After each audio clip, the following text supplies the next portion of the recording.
Jahat, Bapak Ibu guru, tapi juga pimpinan sekolah sudah hadir dalam kesempatan ini ketika saya sebagai calon guru penggerak Angkatan 8 akan memberikan sosialisasi untuk penerapan budaya positif di SMA Negeri 1 Pendam. Tapi saya percaya ini bukan cuma sekedar tugas saya, tapi juga bisa menjadi referensi untuk kita sebagai pengajar, bagaimana kita akan memperlakukan budaya positif yang akan meningkatkan kualitas anak didik kita yang ada di SMA Negeri 1 Pendam. Untuk itu, atas nama saya sebagai penyelenggara menyampaikan selamat datang kepada Ibu Kepala Sekolah yang terhormat Ibu Dr. Anda J. Ismailwan, tapi juga selamat datang kepada Wakil Kepala Sekolah Ibu Miske dan teman-teman guru yang sudah berkenan hadir memenuhi permintaan kami untuk hadir dalam forum diskusi ini. Sekali lagi selamat datang, dan sebelum kita memulai, mohon kiranya Ibu Kepala Sekolah memberikan sambutan memulai kegiatan kita pada saat ini.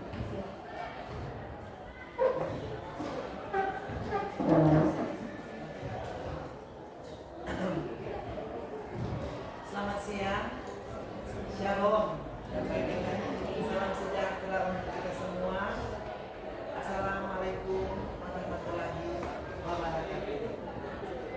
Yang saya hormati, tentu yang pertama Wakil Kepala Sekolah, dan yang kedua bagi guru penggerak yang akan memberikan sosialisasi pada saat ini. Yang berikut teman-teman guru ASN, PHL, honorer yang sudah bisa hadir bersama-sama memenuhi akan undangan dari guru penggerak Angkatan 8 Ibu Amelda. Semua ini karena kasih anugerah Tuhan dalam kehidupan kita, sehingga kita boleh berada di tempat ini, di ruangan ini dengan dunia kami. Dan saat ini sebagai pimpinan sekolah, kami memberikan apresiasi kepada yang pertama kepada Ibu Amelda Sakul sebagai guru penggerak Angkatan 8 maupun guru-guru yang ada pada saat ini. Tentu kita semua sebagai pendidik dan sebagai calon guru penggerak, dan yang saya mau ingatkan kepada kita semua yang belum sempat. Ini pada saat ini pada tanggal 4 Agustus penutupan untuk calon guru penggerak. Mari yang di bawah 50 tahun, di bawah 50 tahun, dari biar terus masih suka sini, masih ada banyak sini, biar sudah 50 tahun ke atas masih kuat semangat, tapi umur tidak bisa lagi. Jadi mengajak kepada yang di bawah 50 tahun, mari. Memang ini guru penggerak ini enak gampang. Kadang-kadang baru mau maju sociri di berkas. Waktu lalu pemikiran saya waktu pertama angkatan pertama, waktu Bapak Tulung masuk, pemikiran saya ini cuma enteng-enteng, Pak Dorani mau. Ternyata untuk lulus saja berkas itu agak sulit. Memang detail sekali untuk penilaian. Dan waktu itu saya ikut di Hotel Yama, hebat sekali guru penggerak. Jadi menurut Dora, mempunyai kesaksian pengalaman sebagai guru penggerak dari mentalnya Dora sampai Dora belajar. Bayangkan Dora sudah bisa apa? Destinasi kan dia nama itu dia. Jadi boleh membagi antar sesama guru. Jadi guru penggerak ini juga, jadi orang boleh saling menolong satu sama lain. Terus ini tentu orang bertujuan pertama untuk anak didik. Anak didik ini bagaimana dia bertumbuh dalam dia cara belajar. Anak didik ini tentu terlalu banyak kiat-kiat dalam guru penggerak. Banyak yang didapat dalam guru penggerak ini, karena di guru penggerak ini kita lihat memang enak ini. Orang belajar mengajar. Ini yang dapat info bagi kita. Jadi marilah saya mengajak kepada guru-guru yang belum sempat, masih ada waktu untuk ke depan. Saya mengajak untuk boleh bawa bukunya dengan guru angkatan 8, angkatan sebelumnya. Mereka terbuka untuk menolong kepada kita sesama teman. Dan akhir kata atas nama pimpinan sekolah dengan mengajak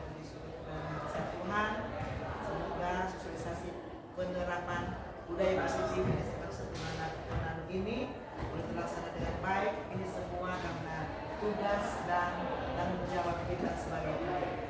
Terima kasih, Tuhan memberkati kita semua. Sampaikan terima kasih kepada kepala sekolah dan sesuai dengan informasi nanti akan dihubungi oleh kepala sekolah untuk selanjutnya berhubungan dengan tugas kedinasan yang sedang menunggu kepala sekolah, tapi tidak mengurangi makna diskusi kita pada saat ini untuk penerapan budaya positif di SMA Negeri 1 Tondano. Untuk itu atas nama kami semua yang hadir menyampaikan terima kasih untuk motivasinya. Ya, kiranya kita semakin punya kerinduan untuk maju bersama hebat semua. Sekali lagi terima kasih Ibu. Oleh karena kalau sudah akan melanjutkan tugas, kami akan melanjutkan tugas. Semua. Bapak berkata kita. Oke. Ya, Bapak Ibu, kita akan masuk dalam diskusi pada saat ini.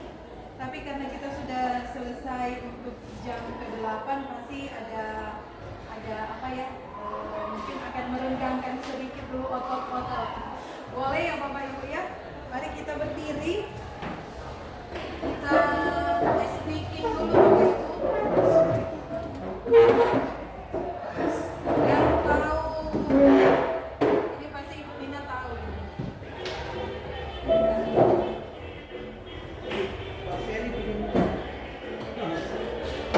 Mari kita mulai. Lihat gerakannya.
jam-jam begini, kalau kita juga berada di ruang kelas, pasti membutuhkan sesuatu yang segar-segar.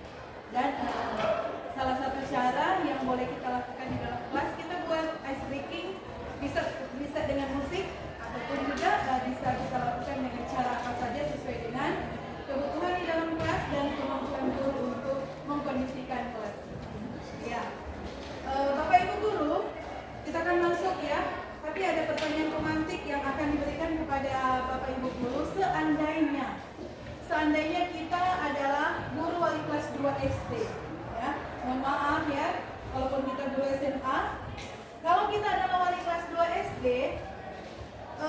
seperti Ibu Ambar ini, dia bingung menghadapi pula salah satu murid di kelasnya, namanya Doni. Beberapa anak di kelas 2 itu datang kepada wali kelas dan mengeluhkan perilaku Doni yang sering meminta bekal makan siang. Kalau cuma minta, mungkin mereka tidak akan melaporkan, tapi di sini dia meminta dengan paksa, ya. Nah, jika kita menghadapi situasi seperti yang terjadi pada ibu wali kelas ini, apa yang akan kita lakukan? Ada anak yang datang melapor, mereka mengeluhkan salah satu teman mereka merampas, katakanlah begitu ya, bisa jadi merampas, memaksa meminta kan itu berarti merampas kan? Apa yang akan kita lakukan sebagai seorang wali kelas kalau ada keluhan seperti ini? Boleh wali kelas Ibu Nam, Ibu Nina, kalau ada anak, ya, boleh berdiri, boleh juga dulu, tapi mungkin suaranya lebih Terima kasih.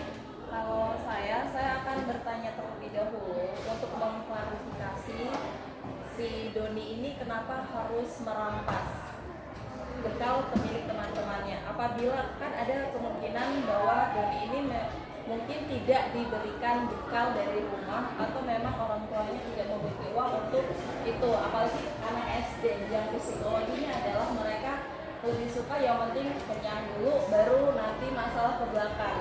Kalau seandainya seperti ini kasusnya, bisa saja kita sebagai wali kelas memberikan arahan kepada siswa-siswa di kelas untuk berbagi makanan dengan si Doni ini. Oke, baik, terima kasih. Kita berikan jawab untuk Ibu wali kelas. Ya, pertanyaan pertama dan kedua sudah langsung dijawab ya oleh Ibu Nina. Pertama, sebagai seorang guru yang baik dia harus mengklarifikasi dulu seperti yang dikatakan oleh Ibu Nina. Tapi praktek sekarang adalah ada guru yang seperti ini, menunjuk-nunjuk si anak dan dia sudah berbuat salah. Betul atau tidak? Betul ya? Ada yang langsung memarahi, mungkin cuma ada yang karena emosi tinggi langsung menghukum dia. Kamu berdiri di sudut ruangan, angkat kaki satu, kamu sudah salah. Bisa jadi seperti itu. Tapi sebagai guru yang baik kita harus klarifikasi dulu. Kenapa kira-kira alasan Doni melakukan hal itu? Terima kasih Bu Wali kelas, karena kita berpikiran luas ya, bisa jadi karena dia memang tidak ada uang jajan. Kedua, karena memang tidak disiapkan sarapan dari rumah oleh orang tua. Ketiga, bisa jadi memang tidak ada makanan yang untuk pagi hari di rumahnya. Ya, tapi sebagai seorang wali kelas juga tidak boleh mendengarkan hal itu dan mengarahkan untuk anak-anak yang ada di kelasnya, mengarahkan bagaimana kita saling berbagi. Tapi juga ketika akan meminta tidak dengan paksa atau tidak dengan kasar, harus menggunakan etika. Ya Bapak Ibu. Sebagai seorang guru, saya percaya kita semua pernah berhadapan dengan banyak kasus yang terjadi di kelas kita, ya kan? Di luar kelas bisa jadi ada ya. Dan kadang-kadang kita memberikan hukuman untuk mendisiplinkan anak, ya kan? Tujuan kita memberikan hukuman adalah pertama, mendisiplinkan anak supaya tidak lagi melakukan hal yang sama. Seperti dalam pertanyaan ini, apakah Bapak Ibu setuju hukuman dapat mendisiplinkan anak? Setuju Bapak Ibu? Ada yang setuju? Boleh angkat tangan yang setuju. Apakah hukuman bisa mendisiplinkan anak? Karena sejauh ini kita masih memberikan hukuman ya untuk anak-anak. Setuju Bapak Ibu? Setuju Ibu Miss? Sebenarnya setuju, tapi apa dulu kesalahan anak dan bentuk hukumannya apa? Oke, Harus jadi seimbang, disesuaikan. artinya harus seimbang, jangan anak cuma bikin masalah ini mungkin hukumannya tidak setimpal. Iya. Jadi kadang juga membuat anak jerah dengan hukuman tadi harus sesuai Disesuaikan dengan tingkat kesalahannya. kesalahan ya. Kesalahan. Disesuaikan dengan tingkat kesalahan, tapi kita setuju bahwa hukuman ini dibuat untuk mendisiplinkan mereka. Iya. Ya. Ya, Membuat oke. jerah. Jadi kita setuju ya, saya juga setuju Bapak Ibu. Yang kedua, pemberian hukuman dengan hal positif seperti membaca atau membersihkan halaman sekolah dapat meningkatkan disiplin anak. Apakah kita setuju Bapak Ibu? Setuju ya? Kalau kita memberikan hukuman positif ini namanya hukuman positif ya, karena mereka diberikan kesempatan. Sebenarnya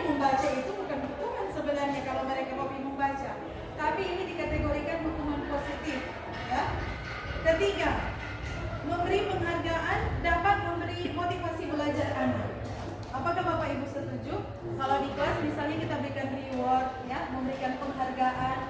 Saya di kelas saya memberikan apa namanya, ballpoint atau kalau ada coklat. Kemarin di kelas Ibu Nancy saya memberikan nutrisari, yaitu membangkitkan motivasi anak. Apakah Bapak Ibu setuju dengan hal itu? Setuju ya Bapak Ibu ya. Jangan anak-anak cuma dapat marahnya saja, tapi menghargai anak juga bukan cuma sekedar memberikan sesuatu dalam bentuk barang. Memberikan mereka tepuk tangan itu juga sudah reward untuk mereka. Memberikan pujian. Masa ketika mereka melakukan kesalahan kita marah? Ketika mereka memberikan sesuatu yang wah, pujian saja tidak keluar dari mulut guru. Itu sangat-sangat miris kalau terjadi demikian. Jadi Bapak Ibu mari kita lebih perdalam lagi ya.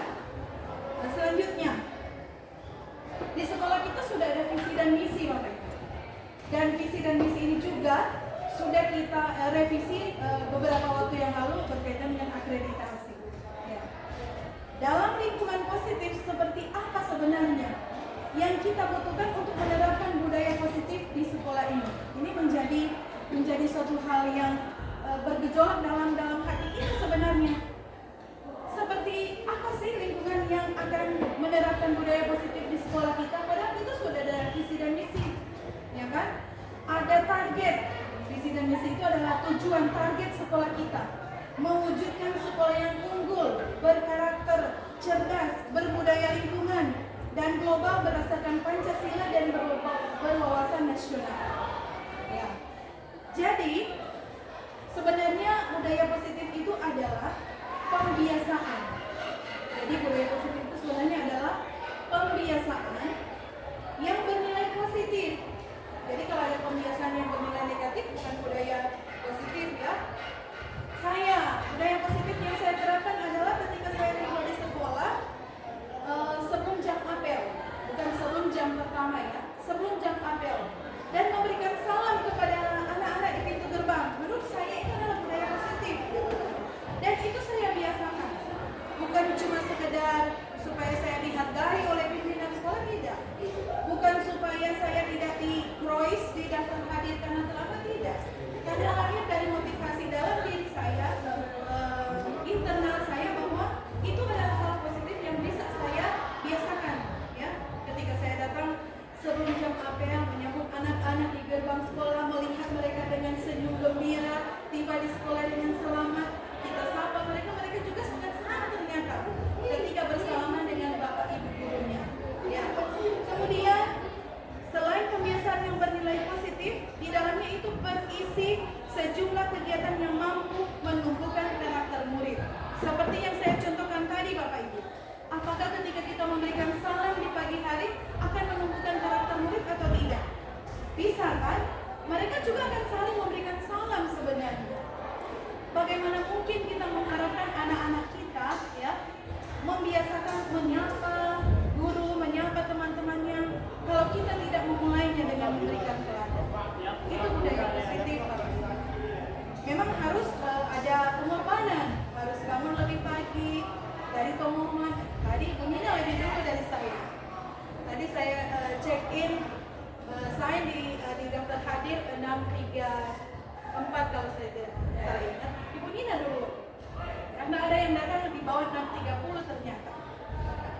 Bapak Ibu, dalam menciptakan lingkungan yang positif dibutuhkan kerjasama. Jadi bukan saya seorang. Semua warga yang ada di sekolah sini bertanggung jawab untuk menciptakan budaya positif itu. Kepala sekolah, walaupun sudah setiap pagi apel menyampaikan hal-hal yang baik menjadi budaya positif sekolah kita, kalau tidak ditunjang, tidak didukung, tidak ada kerjasama, tidak berkolaborasi dengan semua guru, itu nol. Ya. Jadi harus ada kerjasama dari pimpinan sekolah, dari semua stakeholder yang ada. Ya. Tujuan kita itu tadi, visi misi sekolah kita. Ya.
itu harus ada kesepakatan kelas itu supaya segala aktivitas ada pagarnya, ya kan? Ada pagarnya, artinya tidak tidak asal-asalan atau tidak ada, kalau misalnya tidak ada aturan bagaimana? Jadi ada kesepakatan kelas yang dibuat.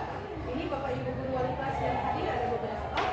Ini adalah hal yang baik untuk dilakukan di dalam kelas, termasuk untuk menjaga segala sarana yang ada di dalam kelas itu buat kesepakatan Bapak Ibu. Ya, ini tujuannya. Kenapa? Kenapa ada kegiatan ini? Supaya orang bisa menerapkan, kita bisa menerapkan budaya positif dengan keyakinan kelas atau sekolah kita oleh warga sekolah. Kalau bilang warga saya sudah jelaskan.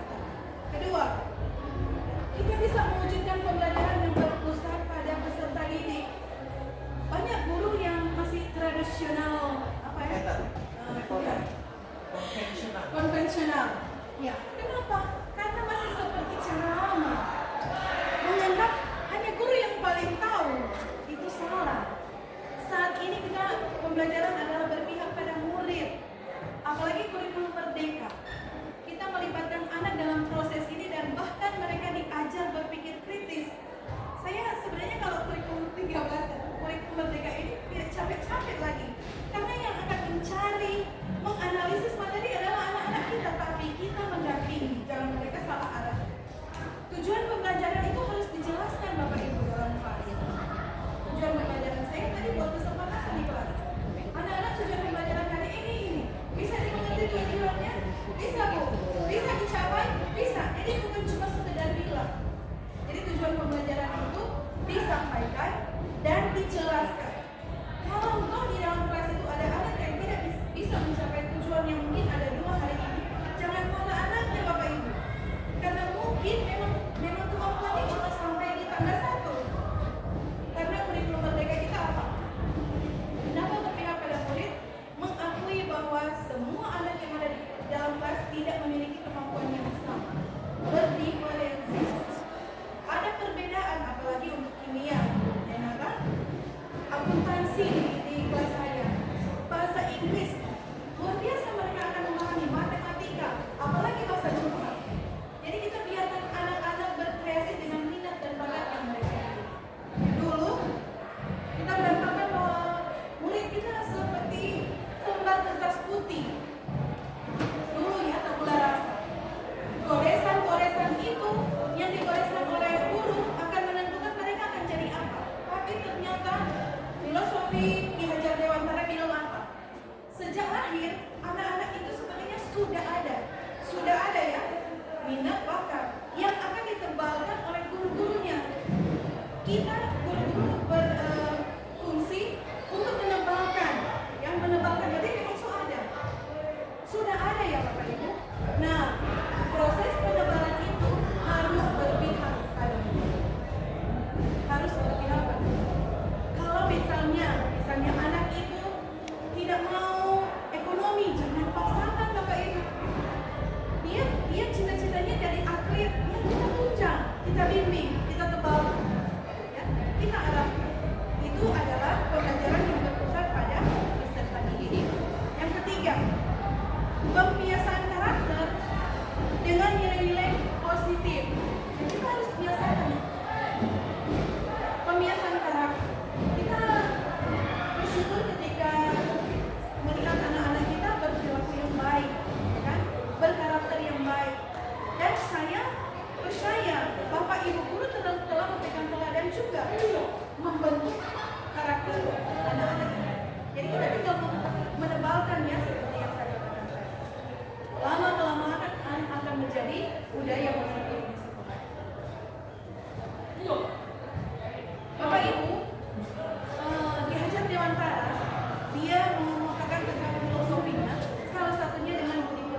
pembelajaran dikarenakan adanya tuntutan pembelajaran yang ditunjang oleh IPTEK. Dari peningkatan ilmu pengetahuan dan teknologi tersebut, menghadapkan para peserta didik meningkatkan upaya memperbanyak pengetahuan dan keterampilan. Namun, adanya perubahan tersebut terdapat pergeseran asumsi pembelajaran. Dan asumsi pergeseran tersebut bertolak belakang dari yang diharapkan oleh peserta didik untuk dapat meningkatkan pengetahuan mereka. Jadi berjalan dengan berkembangnya IPTEK, karakter anak-anak itu juga harus benar-benar siap, Bapak Ibu. Nah, cara kita melihat bahwa mereka siap dengan perkembangan IPTEK saat ini adalah tetap mendampingi mereka.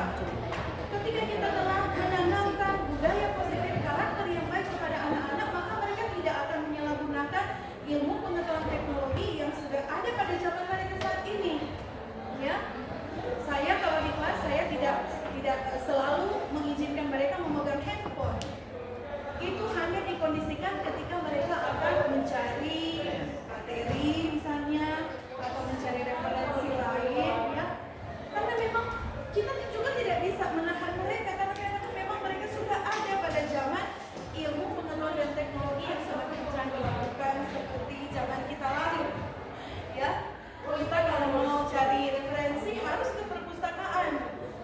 Saya ingat betul waktu saya kuliah S1, ya, waktu ikut karya tulis ilmiah baru pertama tingkat jurusan, saya membeli buku bekas di pasar kalau di Tondano ada itu buku bekas itu murah sekali, tapi saya menganalisis buku bekas itu. Kalau di jurusan saya itu jurusan ekonomi, saya jurusan 1 tingkat fakultas, memang karena sarana waktu itu belum ada, jangankan laptop mesin ketik juga cuma pinjam waktu itu. Tapi saya mau berusaha, cuma kalau ke tingkat fakultas, memang saya tidak juara 1, saya juara 2 karena memang doa saya seperti ini Bapak Ibu. Jangan tiru ya, jangan tiru. Tuhan kalau boleh saya juara 2. Karena kalau juara 1 harus ke tingkat universitas, harus membawa laptop LCD yang saya tidak punya. Waktu itu mesin ketik saja masih pinjam Bapak Ibu. Dan benar ketika keluar pengumuman saya juara 2 tingkat fakultas. Juara 1 itu suster. Saya tidak pernah lupa karena ini sangat berkesan bagi saya. Menghasilkan karya tulis ilmiah cuma dari buku bekas, majalah bekas. Yang covernya sudah diambil tapi tanggal terbitnya tidak terhapus. Dan saya mengikuti itu. Sekarang tidak lagi Bapak Ibu. Zaman IPTEK, tinggal googling tentang apa, semua keluar. Dan anak-anak kita sudah ada di zaman ini. Makanya, supaya mereka tetap terbiasa dengan budaya positif, kawal anak-anak kita Bapak Ibu dengan budaya-budaya positif yang ada di sekolah. Bapak Ibu, disiplin positif merupakan suatu cara penerapan tanpa kekerasan dan ancaman, yang dalam praktiknya melibatkan komunikasi tentang perilaku yang efektif antara orang tua dan anak. Dalam penerapan disiplin positif ini, anak diajarkan untuk memahami konsekuensi dari perilaku mereka. Selain itu, disiplin positif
posisi kontrolnya sebagai teman.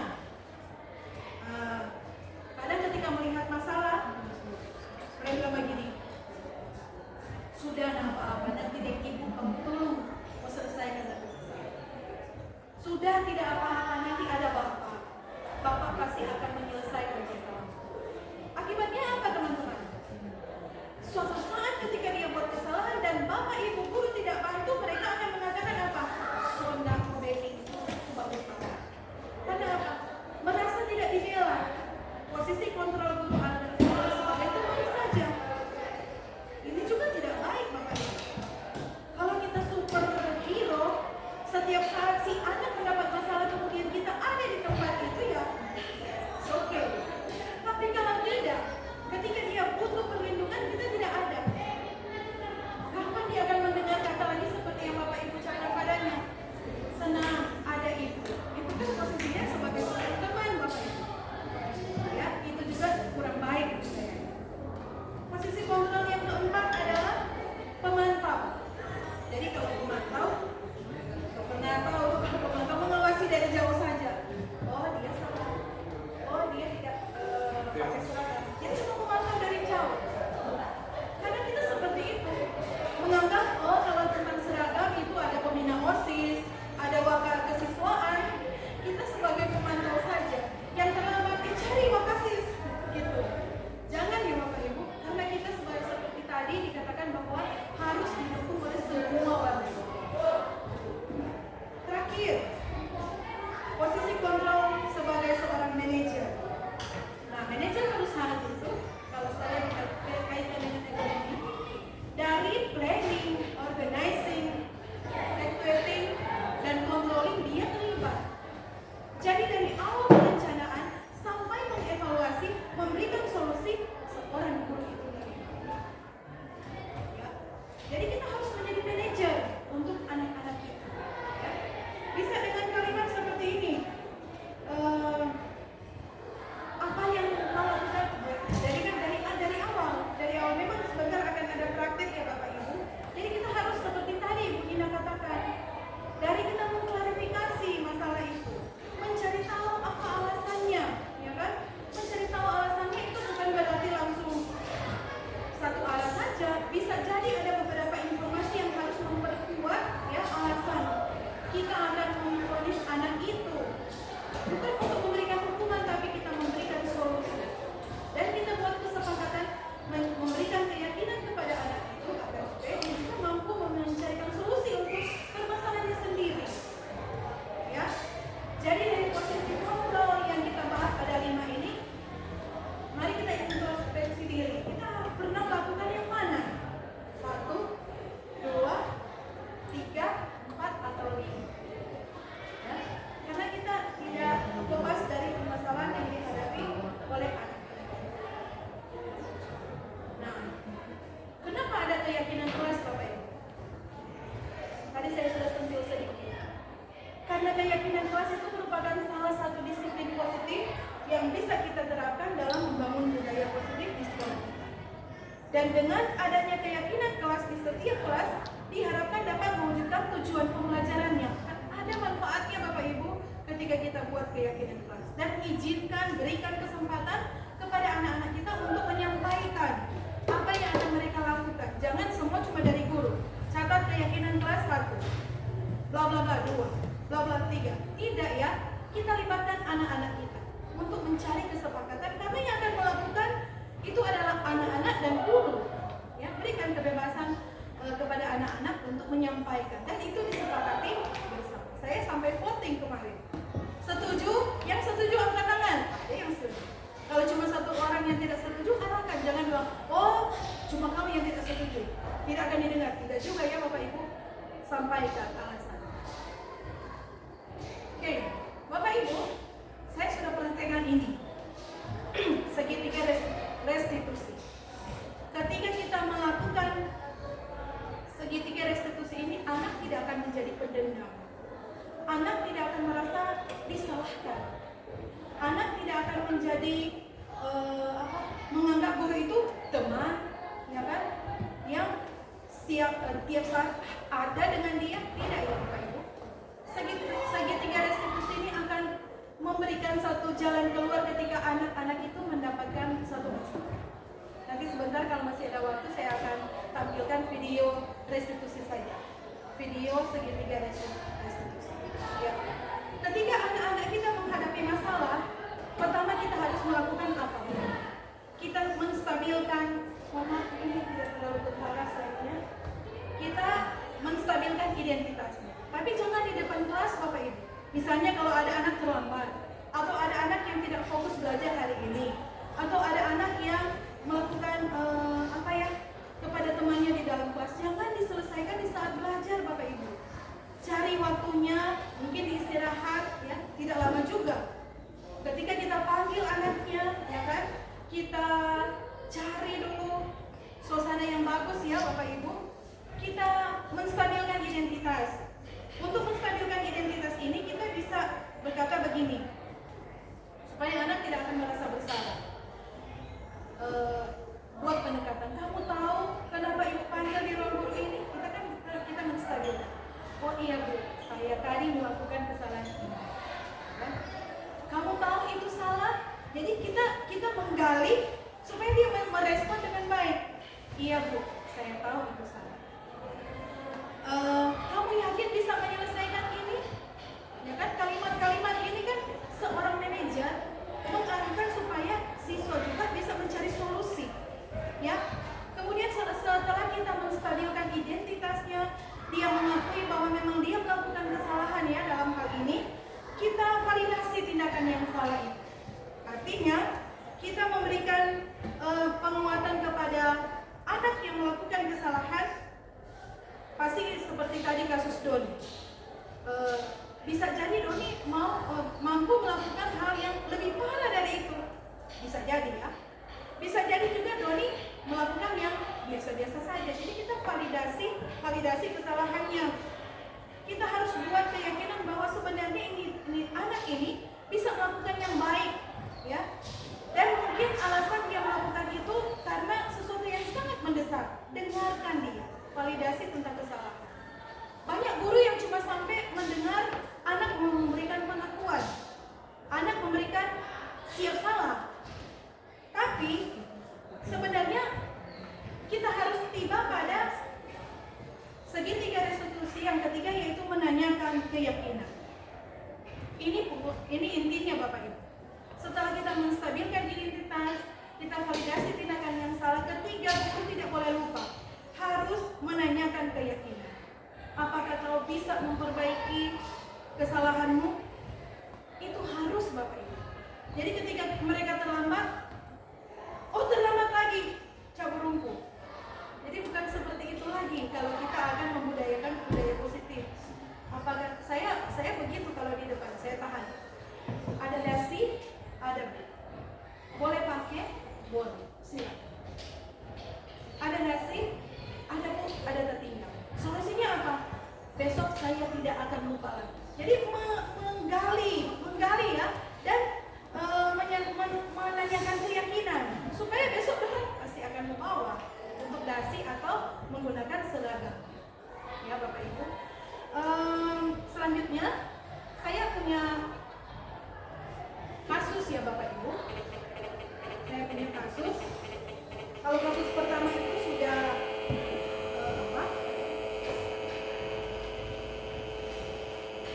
kita bahas tadi, memang ada untuk kedua. Tapi untuk kasus 2, 3, 4, 5 ini yang boleh kita diskusikan bersama ya Bapak Ibu.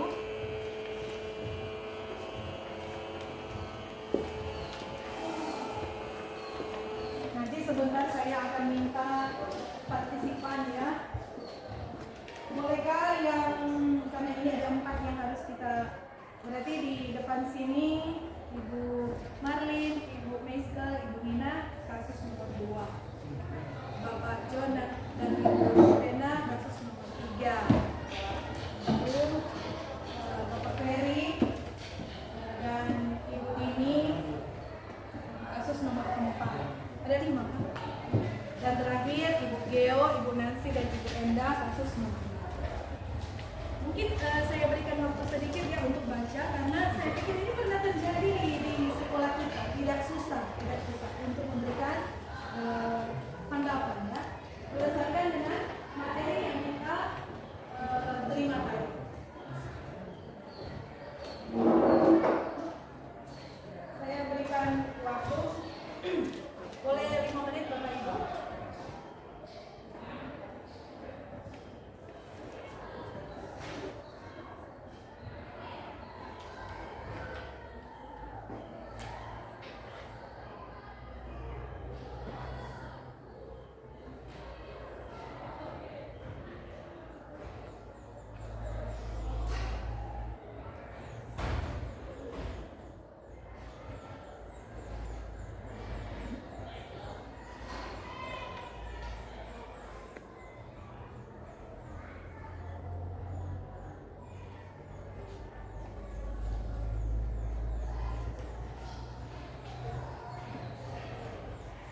stressful, like me, they need optimal nutrition.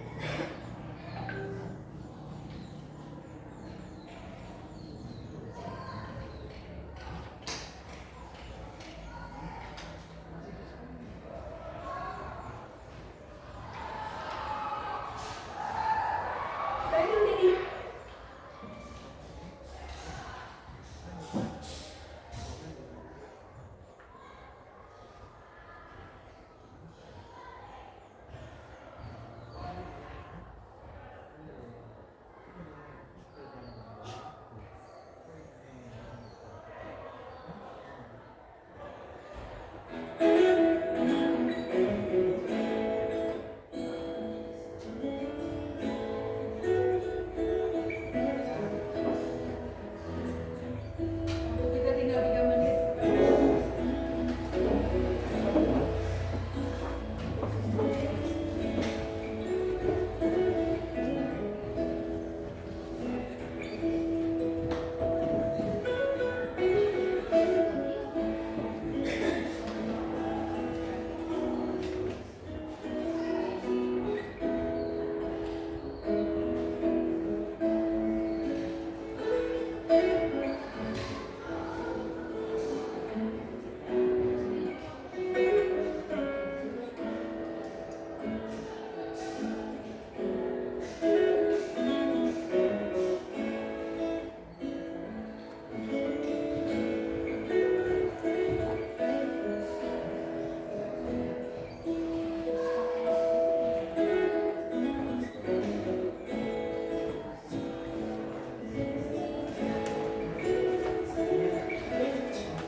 Saya kira waktunya cukup Bapak Ibu. Kita sudah selesai untuk waktu diskusi dan saya bermohon kiranya boleh dua kelompok saja yang akan tampil ya, dua kelompok saja. Boleh kelompok mana yang sudah siap karena saya rasa semua bisa ya. Untuk kasus-kasus ini kan kita pernah menghadapi dan kita pernah menyelesaikan. Bolehkah saya minta perwakilan dari kelompok 1 dulu? Silakan. Kasus 2. Kasus 2.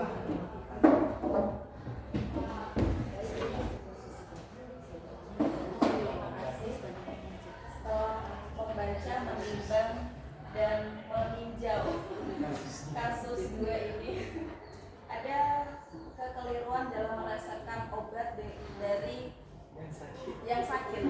Kalau kami mengatakannya gitu, karena di sini ketiga tersangka dalam tanda kutip itu tidak sesuai. Yang pertama, Ibu Santi selaku wali kelas 8 izin sakit dan meminta Ibu Eni untuk menggantikan. Kemudian yang kedua, Ibu Eni keliru memberikan stimulus kepada siswa dengan kalimat, ayolah tugasnya dikerjakan, nanti Ibu ditegur kepala sekolah, tolong bantu Ibu ya. Jadi itu kekeliruan dalam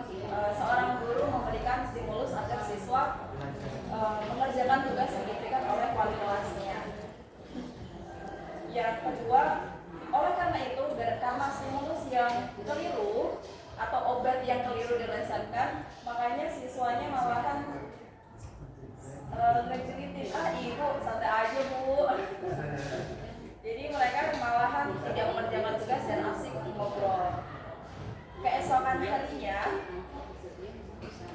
Ibu Santi mau mengklarifikasi dengan masalah yang kemarin selaku wali kelas. Sesaat ketika Vivi dan Natali ini mengakui bahwa mereka bersalah, justru Ibu Santi sebagai wali kelas menanyakan kembali dengan maksud, kalian tidak menghormati Ibu Santi sebagai wali kelas kalian.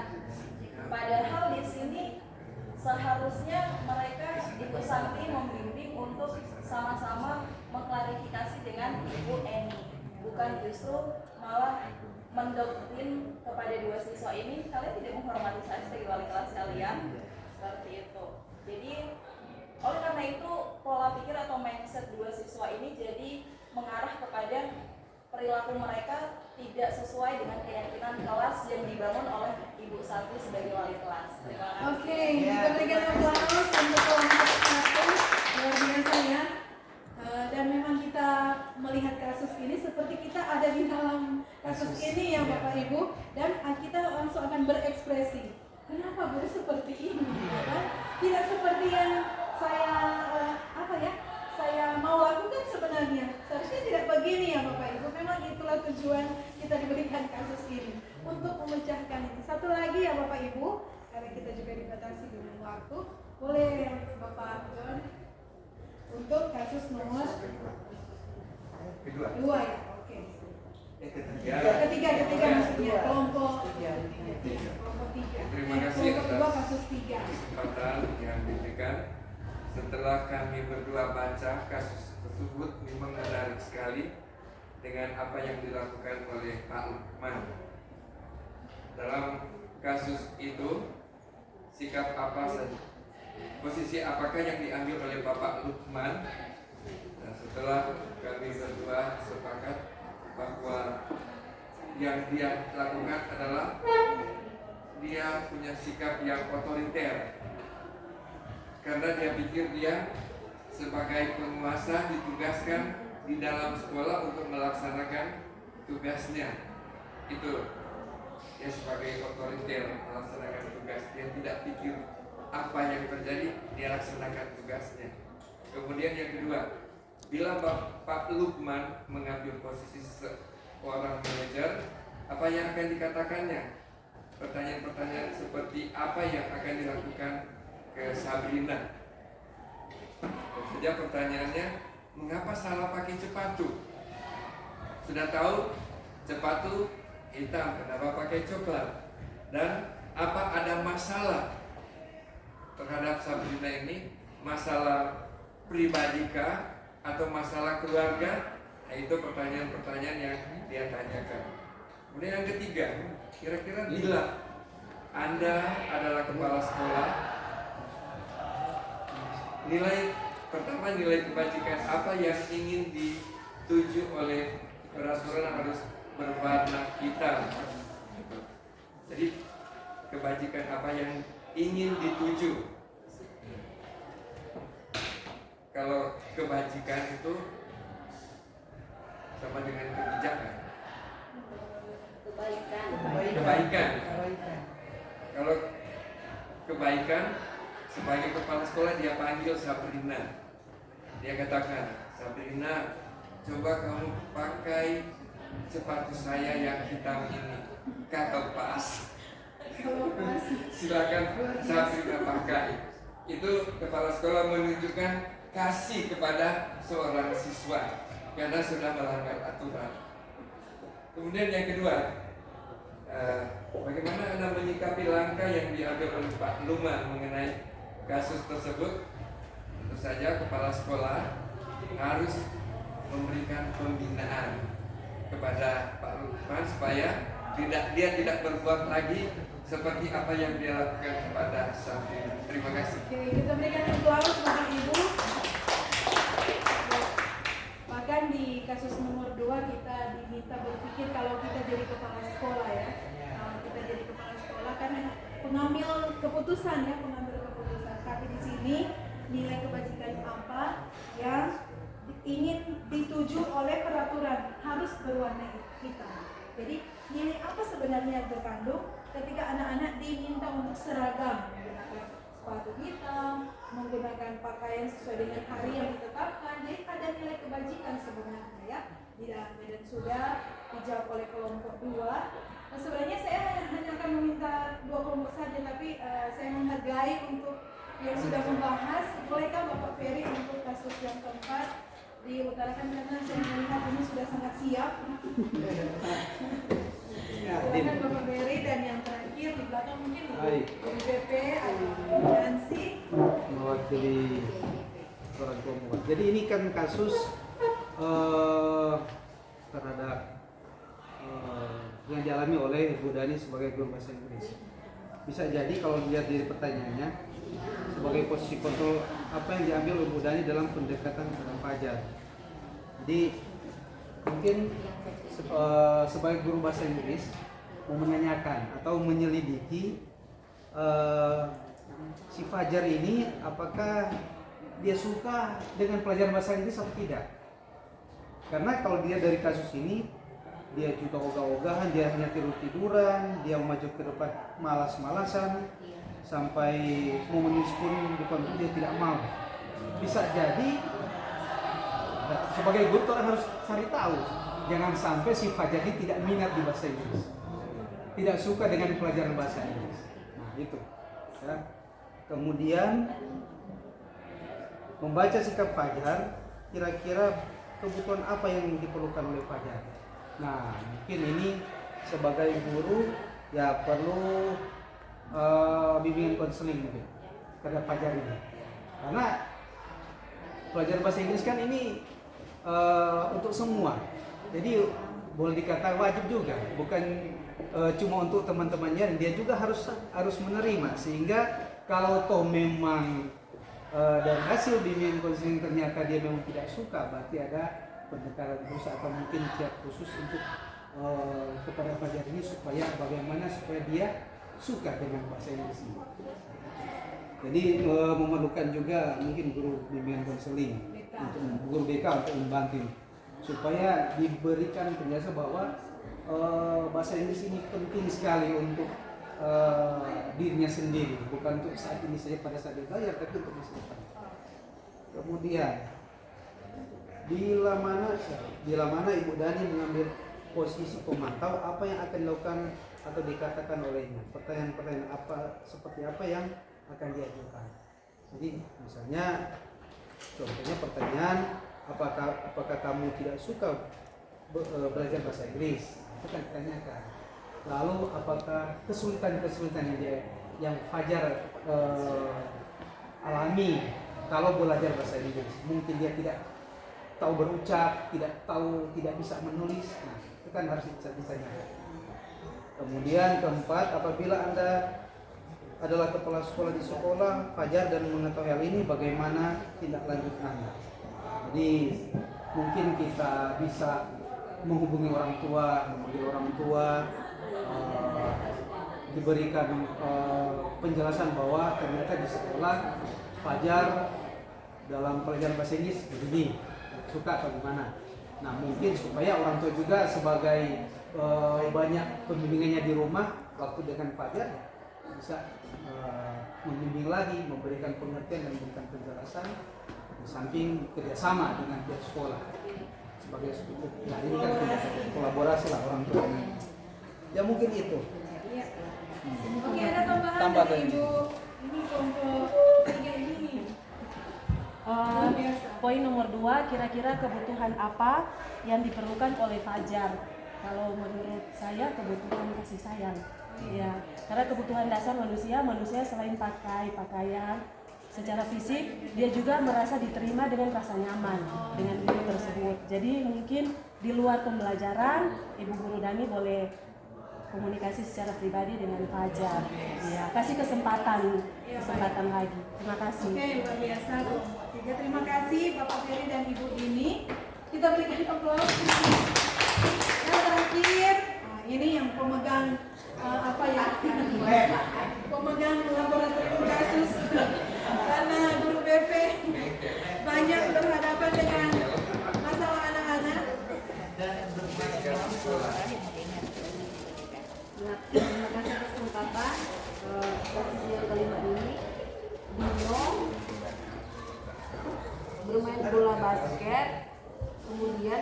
bertengkar dengan Anto.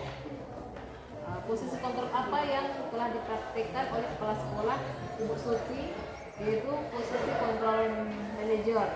Kemudian dalam kasus tersebut, bagaimana Dino dikuatkan dan bagaimana Anto dikuatkan oleh Ibu Suti. Dalam kasus ini menurut kelompok kami, Dino dikuatkan dengan kata-kata Ibu Suti yang menguatkan Dino seperti ini. Seperti di kalimat, Dino sepertinya kamu sedang marah sekali. Berdasarkan pertanyaan tersebut, akhirnya Dino merasa bahwa ibu kepala sekolah tidak marah, tetapi memberikan kesempatan kepada Dino untuk menceritakan kenapa Dino sampai memukul Anto. Dan Ibu Suti juga mengatakan bahwa apabila kita semua membuat kesalahan adalah itu hal yang manusiawi dan kita semua bisa melakukan, tetapi kita harus melihat situasi, tempat dan sebagainya. Kemudian bagaimana Anto dikuatkan oleh Ibu Suti. Di sini Ibu Suti mengatakan bahwa hal apa yang bisa dilakukan Dino untuk memperbaiki masalah, tetapi di sini saya bilang dilakukan Dino untuk memperbaiki kesalahan. Kemudian Dino mengatakan bahwa saya ingin memperbaiki kancing baju saya. Kemudian di masalah yang terakhir, kira-kira nilai kebajikan apa yang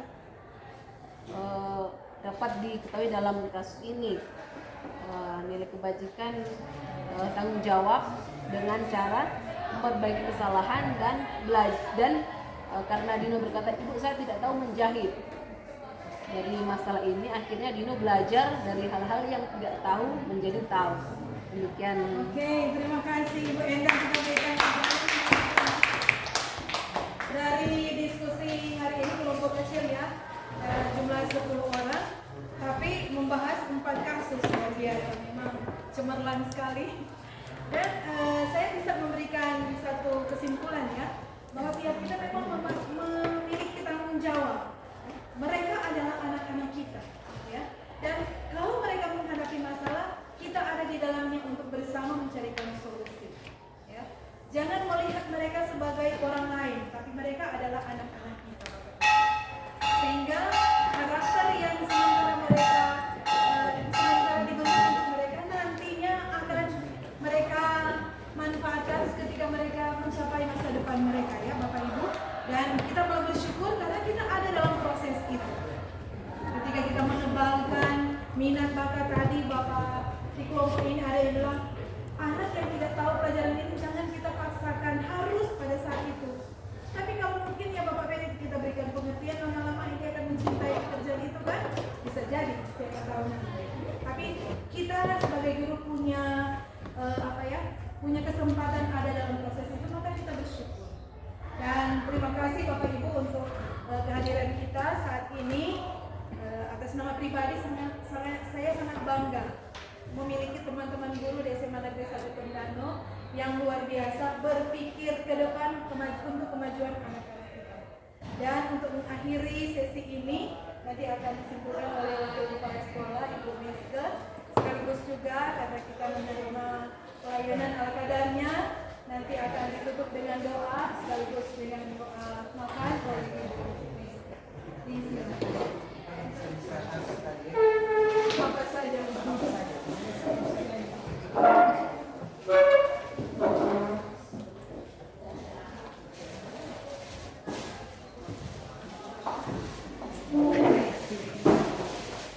Terima kasih atas kesempatan yang diberikan. Saya dapat mengatakan pemateri ya, calon guru penggerak angkatan 8 Ibu Amelda Saputra SPD. Terima kasih pertama untuk kesempatan berbagi ini, dan memang kita semua dari berbagai usia menjadi guru perlu disegarkan, karena dapat dikatakan tidak ada satu metode yang terbaik dalam pembelajaran. Setelah kita mendengar semua materi dari awal, bahwa ada sesuatu yang tergeser ya. Setelah belajar dan menggunakan ipad ya, anak-anak harus menggunakan handphone. Di pihak lain ada yang melarang. Saya ambil contoh tadi, mungkin ada banyak anak-anak sudah dilarang dan ada anak bertanya tadi, bisa saya pakai handphone? Saya bilang kalau untuk belajar untuk saat ini oke, dan dia pakai. Sehingga untuk belajar ada problem seperti itu. Dan dari apa yang saya tangkap, pertama saya mau katakan, mari kita beri applause yang luar biasa untuk Ibu Amanda, karena dilihat dari usia saya 57, berarti bangga ada kader-kader penerus ya, yang akan terus gimana ya mau bilang, terus berjuang ya bagi peningkatan mutu pendidikan. Dan saya mau katakan bahwa saya menjadi guru di usia muda seperti Ibu Amanda, itu tantangannya beda dengan yang sekarang. Oleh karena itu, mengapa pemerintah harus ada pembaharuan setiap saat, apakah kurikulum, metode belajar, dan lain-lain, dan mempersiapkan guru-guru menjadi pemimpin masa depan dengan membentuk wadah ya. Guru penggerak ini suatu hal yang luar biasa, ide kreatif.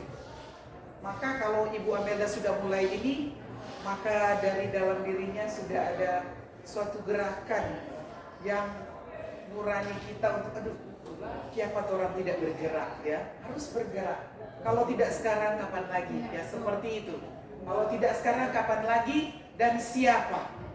Sementara yang daftar terbatas dan banyak seperti tadi, kalau sudah 50 tahun ke atas sudah tidak bisa. Jadi yang ada sekarang adalah menjadi motivasi yang baik ya, ketika Ibu Amelda bisa tampil, dan bukan untuk pribadinya tapi sekolah kita dan kita sebagai guru ya.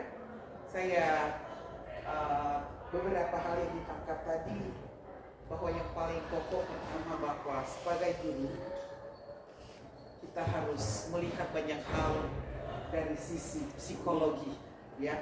Kalau anak-anak tidak mau ya dimarah, tidak mau dihukum. Dan yang berikut, kedua guru seperti yang sudah Ibu Amelda katakan, bahwa harus menjadi teladan. Jangan kita marah anak terlambat, orang sudah terlambat. Toh kita marah anak untuk bercakap-cakap di kelas, padahal orang serius belajar, orang justru dapat cerita. Kadang kan jujur ini kan, orang mengajar tiba-tiba ada kunjungan teman, ya tuh, mana bagaimana seperti itu. Jadi keteladanan itu penting, dan di sini ada guru BP, betapa kita harus mengetahui sebenarnya latar belakang anak-anak tersebut. Kadang-kadang tuh tongso marah-marah. Satu contoh, saya pernah marah seorang anak yang kenapa anak-anak betah di sekolah, kenapa anak malas datang. Sementara kelas 3 itu saya marah, ada anak tersebut ada, dan saya marah karena sudah keterlaluan, dan guru-guru juga sudah lapor pada saya. Tapi setelah semua itu terjadi, saya hampir menangis. Ketika saya keluar, anak itu datang, dia bilang, "Ibu, kita bukan cerita dari Ibu. Ya, Ibu kok nggak tahu kita, karena memang pas baru jadi wali kelas, Ibu nggak tahu kita. Ya, kita pe mama dan papa bakalah Ibu, tapi papa nyandak di rumah. Oh, bagaimana kita? Aduh, anak bilang Pak Ibu dari awal. Kita Ibu sebanyak kali bercerita waktu itu dulu kan, belum Ibu Enda. Kita semua menangis juga, ternyata kata orang, ternyata ketika mengetahui masalah yang sesungguhnya, kenapa anak terlambat, kenapa anak tidak belajar baik, kenapa dia begini dan begitu, kadang membuat orang menyesal, karena mungkin orang belum terlalu masuk ke dalam. Tapi materi tadi mengajar kita untuk menjadi sebaiknya apa tadi itu manajer kan. Kita masuk dari pertama, ada dengan mereka, tenggelam dengan mereka, tahu persis masalah mereka, karena mau capai ini tujuannya. Tujuannya adalah peningkatan mutu, dan mereka dalam belajar mereka merasa senang. Ibu tidak menuduh-nuduh saya, kalau tak masuk lagi ibu cuma mau marah-marah, kadang seperti itu. Dan dalam pengalaman saya mengajar, mungkin pernah ada satu anak bilang, ya pada anak-anak masuk-masuk, datang-datang ke sekolah. sangat penting sekali itu kehadiran. Waktu kita masuk, dia cuma ada tidur di belakang Pak Joko, tidur. Mana yang nama ini? Duduk sana, dia di belakang dan tidur. Aduh, saya tidak marah, saya tidak maksud bangun datang sini. Dia pada anak tidur di belakang. Ibu dah tahu kita generasi 341. Tapi apa tuh 341 Ibu lebar dengar? Itu berapa? Kalau 3 malam orang ada di situ Ibu. 40 hari orang ada di situ. 1 tahun orang ada di situ. Jadi kita mengantuk. Mau marah seperti ini tidak baik. Jadi saya mengarahkan saja. Penting sudah. Silakan belajar dulu di belakang. Pernah ada tidur, teman-teman sota. Ya sota tidur. Saya diam tuh. Nanti dia bawa sendiri. Karena kan ada mungkin dia capek atau apa. Jadi dalam banyak hal seperti tadi. Jadi mau bilang guru ini mau jadi seperti apa Superman, mengetahui semua, perlu juga kan. Tapi dalam pertimbangan psikologi memang penting. Dan tadi kan bukan untuk cari pujian atau apa Ibu Amelda bilang, bahwa itu lahir dari hati. Saya mau yang terbaik, tapi dimulai dari contoh, teladan, supaya anak-anak lihat. Makanya kan anak-anak yang kali secara tidak jujur, mereka yang kali so tahu tuh guru. Orang so tahu, waduh ibu ini itu mau masuk, bapak ini itu mau masuk. Karena mereka juga belajar, paling ibu ini. Jadi seperti itu. Jadi terima kasih bahwa dalam pencerahan yang tidak panjang sebenarnya. Kalau orang mesti ikut penataran ini berapa kali? Bahkan nanti berbulan-bulan kan, 9 bulan. So masuk berapa? Bulan ke berapa? So bulan ketiga masih ada lagi, berarti masih banyak ilmu. Tapi hal-hal mendasar sudah disampaikan bahwa ketika suasana enak, ya, suasana menyenangkan, anak belajar enak, tuh tidak seperti ibu siapa tadi? Ibu Eni. Tuh tolong Pak Ibu, nanti kepala sekolah mau bilang apa? Jadi seolah-olah dia bertanggung jawab dengan pelajarannya, padahal dia harus bertanggung jawab pada siswa dia mengajar kan. Jadi kasus-kasus begitu biasanya ada. Kita diajar belajar untuk kreatif, berhikmat, karena tidak semua anak yang dimarah berubah satu kali, dia berubah. Tidak semua anak yang didukung juga dia akan lebih baik, tidak. Kadang orang lebih lari, serta tanya-tanya. Tadi siapa bilang Ibu Kalegonda, mungkin kurang kasih sayang, kurang perhatian. Kondo semua bilang begini, oh Tuhan, di mana tambah nyaman di dunia ini? Di kampung ditolak, di rumah ditolak, oh di sekolah ditolak, di mana Taman Eden? Ya, kadang ada seperti itu. Jadi buatlah anak-anak setelah mendengar ini, anak-anak menjadi nyaman, ya. Anak-anak merasa inilah Taman Eden yang membuat mereka betah belajar. Memang kalau ada sedikit jabat turun nggak apa-apa. Kayak Amelda itu wajar. Tetapi garis besarnya bahwa orang telah jadi guru bukan pekerja biasa. Orang bukan seperti pegawai bank. Karena orang jiwa raga ini, hati dan pikiran berkorban. Cari jalan keluar, dok. Bikin bagaimana ini anak ini sampai dia mau baik. Dan sering orang kan guru-guru berkolaborasi, saling membantu bagaimana supaya jalan keluar terbaik anak-anak jadi baik. Mungkin hanya itu, dan saya sekali lagi kita beri tepuk tangan. Saya kalau ada guru-guru yang semakin hari semakin maju, semua di sini masih muda-muda, ya kita suka sekali. Bukan cemburu, tidak ada kata cemburu, karena mereka akan melanjutkan. Iya, itu tujuannya, maju bersama, hebat semua. Kalau ada orang mau maju ya dorong, bukan cukel-cukel kerja ciri, itu sangat tidak baik, sangat tidak jujur hati. Nah kalau orang berjalan dalam tidak kejujuran hati, ya sedap. Kalian lihat aja, siapa lagi? Senang. Anda mau ganti orang ke posisi-posisi, sangat orang bangga, ya.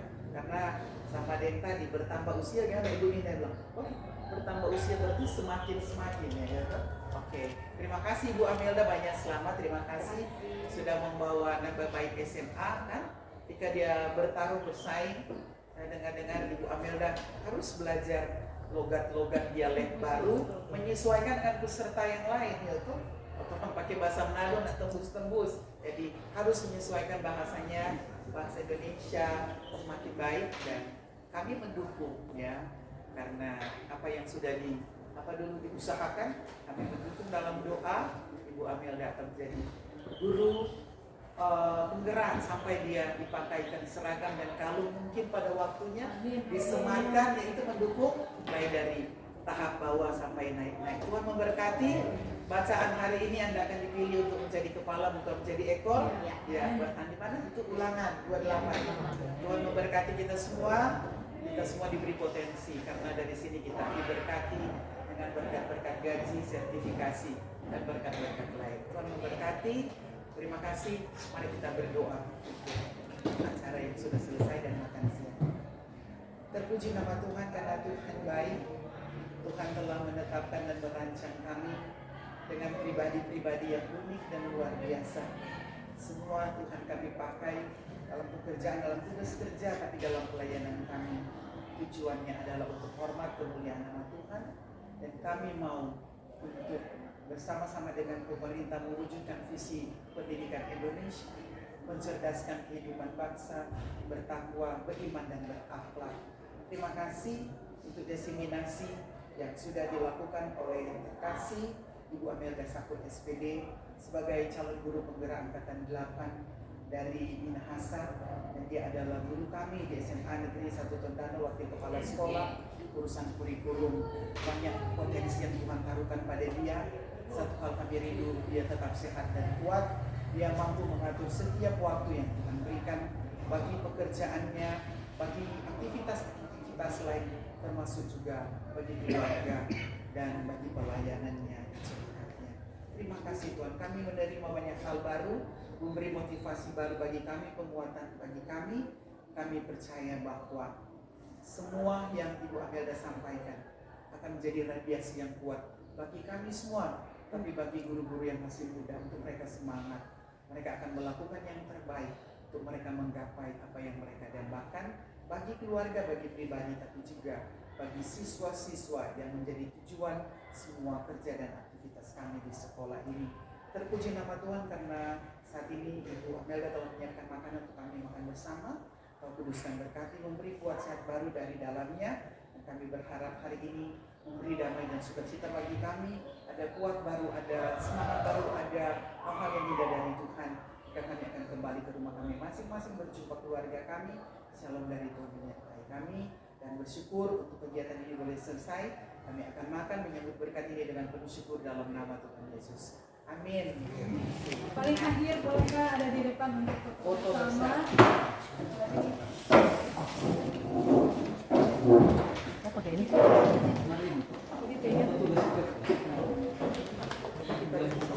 Mari. Mau masuk kelas? Di atas. Iya, Pak. Ini dulu dekat sini. Ini pena di pinggir sekali sama. Oh, tidak pinggir step di program. Pipi kan pipi boleh pipi dipakai waktu. Jadi bahan mepet atau sebagai. Ini dulu ya, 1, 2.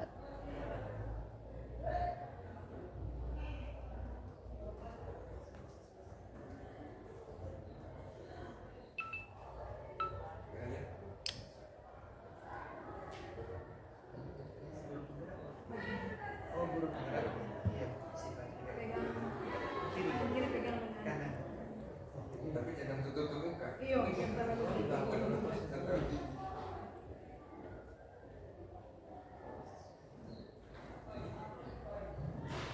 boleh sama-sama bilang tergerak, bergerak, dan menggerakkan.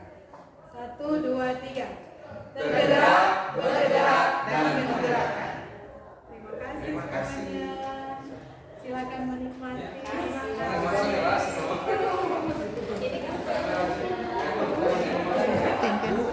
Mari masuk ke sana. Masuk kelas.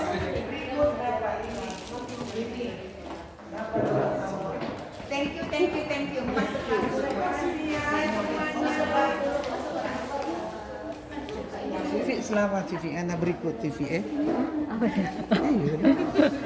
berikut sama Vivi. Nina. Sini untuk apa? Foto daftar di sini, fotografer di sini. Pakai waktu. Iya pakai waktu supaya ini Vivi fotografer bukan apa tadi kameramen kamera girl calon guru penggerak amin ada Bu Amel dah. ya Semesta apa nih, Bu? sama Sebenarnya berapa itu oh iya boleh